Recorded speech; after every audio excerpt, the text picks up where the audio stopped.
What is going on YouTube? Gabnus here, and today we're checking out a new game that actually just came out at the time you're probably watching this video. It's called Lightmatter. It's a new game from Tunnel Vision Games, published by Aspire Media, and they actually reached out to me to send me a key to try out this game before launch. So guys, with no further ado, let's check it out.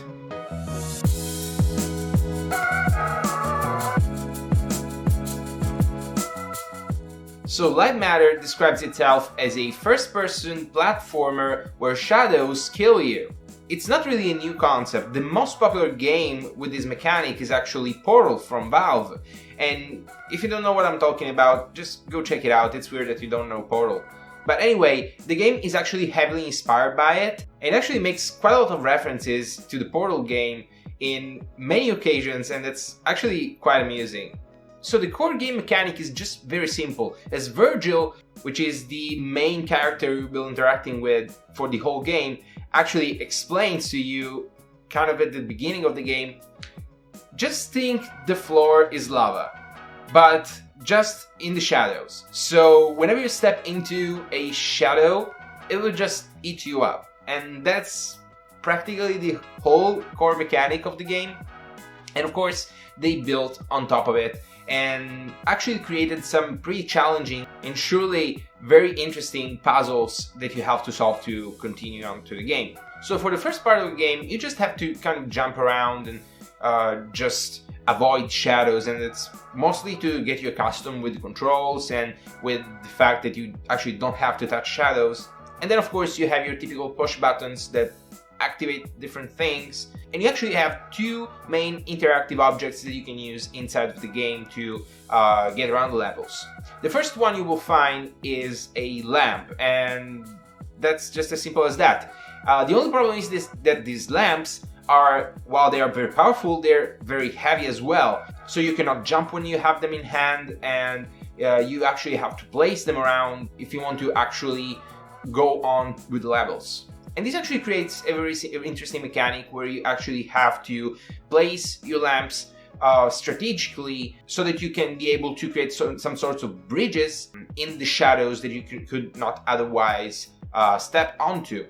And the fact that you cannot jump when you're holding a lamp in your hands makes it so that you have to actually find a way around some gaps in the floor or some holes in the bridge. And actually some of the most difficult levels to get past for me where you had moving platforms activated by buttons, and of course you can place lamps on top of these moving platforms. And really it was a very challenging experience, frustrating at times, but that's how puzzle games of this type work, so be prepared to be kind of frustrated at times. So just expect to rage quit because you just spent 30 minutes on a level and you just can't wrap your head around it. So, well, I mean, it's fine if you just want to put down the game, maybe do something else, then some other time you can just pick it up again and continue on from where you left. The second main object you will interact with, it's kind of difficult to explain. So you have these kind of beacons that act as lamps do, in the sense that they're still very heavy, so you cannot jump when you have them in hand. But what they do is they do not actually emit light by themselves. They so there are these kind of lighthouses things that okay, I don't want to get too much into detail because I will just spoiler the game for you otherwise. So there are these like fixed house lights kind of things.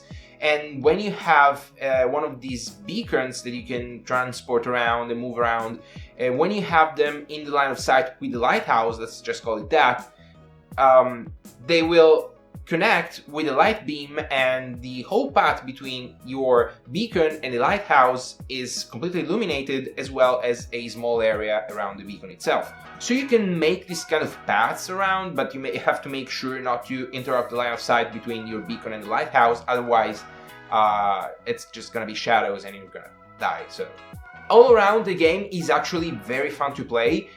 It's not a very long game by itself. It's I spent on it 4 hours to get from the beginning to the end. So again, not a very long game, but surely a pretty interesting one and definitely challenging. And if you like the games from the Portal franchise or similar games, you're definitely gonna enjoy Lightmatter. As far as the technical side goes, the game is written using Unity. So, well, it's just another Unity title. It's a pretty widely compatible and relatively problem-free engine, so there's that. And the graphics themselves are, okay, I don't want to say they're retro, because they're really not. It's kind of a very stylized kind of art style. The graphics themselves are very simple. You have, I don't want to say low poly, because they're not really low poly, but kind of more simple graphics where models and objects are actually kind of stylized and simplified. So don't expect a very realistic graphics game or a AAA class graphics style. And the thing with the graphics, the whole game, as far as the color goes, is mostly this kind of grayish blue and some red sometimes, but it's really kind of monochromatic or low colors, and that's really probably the first time I see a game like this. I'm sure there are probably others that actually have the same art style. So the graphics themselves are very recognizable because of these particular color choices and particular art style. I just think that the graphic style combined with the core mechanic of staying out of the shadows, just they fit together nicely. That's just what I think of it.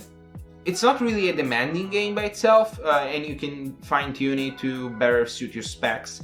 The only little technical problem that I had is that in some areas that are kind of more packed with stuff, the frame rate actually dipped into the high 50s instead of staying fixed at 60, but that didn't detract from the overall experience, so that's fine. Besides, this isn't really a fast game. It can be, I mean, you can actually even speed run this game and see your stats, so if that's your thing, you can actually have a very fun time with Lightmatter for sure.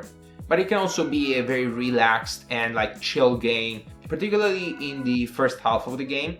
In the second half, and particularly at the very final stages of the game, it becomes kind of faster, because at the final stage of the game you actually don't have to interact with lamps and beacons anymore. You just have to actually do some like obstacle courses where there are moving things that block light and you have to stay out of the shadows. So there's this like more platformer section of the game, which I actually really enjoyed, and the controls are actually very nicely tailored for that, because the speed of the actual movement is actually decently high and the jump height is also pretty high. So if you're used to playing something like Quake or Zonatic, this is gonna be a piece of cake for you.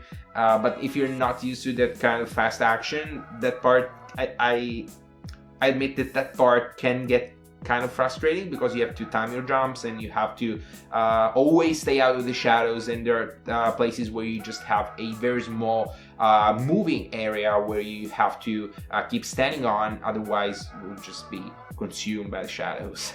Now, as far as compatibility goes, the game actually released only for Windows, and there's actually a discussion in the Steam community page about this, and they say that they're a small team and they're focusing on just releasing for Windows right now, which is pretty boring.